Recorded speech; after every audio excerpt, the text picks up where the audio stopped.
তো আপনার কফি দেমু, কফির ভক্ত আপনি খুব না? জি স্যার। স্যার বলবে যে আমার নাম কফি আনান। ওহো আচ্ছা, কফি আনান আপনার নামই পুরোটা? জি স্যার। ভালো নাম, ভালো নাম। কোন মক্কেলে রাখছেলে। যাই হোক, কফি আনান, ওকে। আপনার বাবার নাম? স্যার বাবা তো কতটি আছে, কোন রকম 15-16টার বেশি।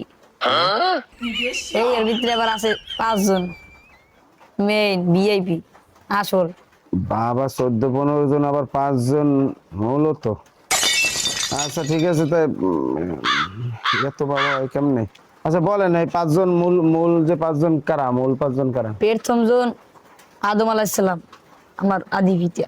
Wow. এরপর জন হইলে দ্বিতীয় জন ইব্রাহিম আলাইহিস সালাম, আমার জাতির পিতা। এরপর হইছে আমার গুরুজন, ওস্তাদ, শিক্ষক যেটাই বলেন আপনি। তারপর আমার আপন বাবা যে আমাকে জন্ম দিয়েছে। ও আচ্ছা আচ্ছা।